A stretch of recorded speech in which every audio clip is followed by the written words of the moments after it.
with that as the backdrop, do you believe that thousands, tens of thousands will be apprehended in Chicago?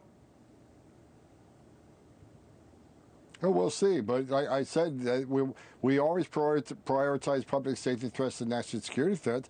But if you're in the country legally, you're not off the table. As a matter of fact, if you wanted less, what we call collateral arrest, less criminals to public safety threats, then let us in the jails. Let us in Cook County, which is a huge jail that don't allow us in the jail. They don't accept our detainers. The more people we have in the jails to actually arrest the public safety threat and the safety and security of the jail, rather than release them in the public, which is a public safety threat, that's less officers in the neighborhood. But when they knowingly release these public safety threats back in the community, we have to go to the community and find them. And when we find that public safety threat, and we find most of them, they're with others. Others who aren't a criminal threat, but they're in the country illegally, they're coming too. Because we're not going to tell ICE to ignore the oath you took, ignore the laws enacted by Congress. We're enforcing the laws, and we're not going to apologize for doing it.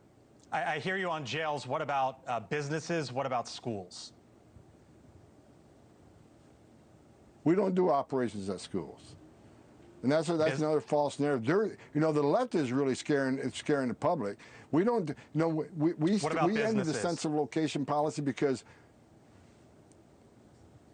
business, we absolutely are going to increase worksite enforcement operations because first of all, it's a crime to enter the country illegally, and second of all, it's a crime to knowingly hire an illegal alien because you do that in competition with your competitors who hire U.S. citizens. And I've seen it happens 1,000 times a day in this country that companies that hire U.S. citizens lose contracts, can't win bids because they're against another company who has illegal aliens paying them a third of what American citizens make. It drives wages down. It makes U.S. citizens become unemployed. So, right, worksite enforcement operations are going to expand. Okay. I mentioned the governor there, J.B. Pritzker. You heard a little bit of what he said, what he said to our Nancy Liu. He specifically mentioned you, Tom, earlier today. Here's what he said. I want to get your reaction on the other side. Tom Homan has long ago acknowledged that he was racially profiling. As the leader of ICE, as somebody who's now advising the president on this new strategy, attacking our Latino communities, we know that Supreme Court decision yesterday that frankly takes away rights from people across the United States is something that Tom Homan cheers. What's your response tonight, sir? Well, I'll be waiting for his apologies because I never said you can use race as a matter of arresting somebody. My words are taken out of context when people were complaining, well, the way a person looks is why you arrest them. I did not say that. I said that's one of the many factors you consider. You have to have a multitude of factors. You can't arrest somebody just based on appearance. That's what I said. So he's misconstruing what I said. I know the law. He doesn't. ICE officers and Border Patrol agents need reasonable suspicion before they can temporarily detain somebody, question them. Reasonable suspicion is based on a multitude of facts that the officer, through his observations, takes into consideration. For instance, appearance. If you got somebody with MS-13 tattooed across their face, that is one factor out of many you have to consider, but not the only factor. That is what I said. ICE officers do not racially profile. To him to say that is disgusting on every level.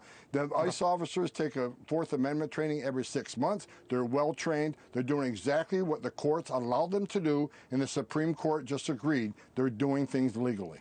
Tom, let me leave you with this because the president has talked about the possibility of sending in the National Guard there in Chicago. Operation Midway Blitz is currently underway. Again, live pictures there of protests in Chicago. But the operation is underway, and yet we haven't seen the National Guard go in. Is that a realization, a recognition from the White House that the National Guard most likely won't be sent in to Chicago? National Guard is always on the table. Beyond that, I won't comment. Got it. We'll leave it there. As I think you heard there, Tom, just trying to learn about what you're doing there in the city of Chicago. Tom Homan is the border czar with the Trump administration. Hope you come on back. Thanks for your time tonight. Appreciate it.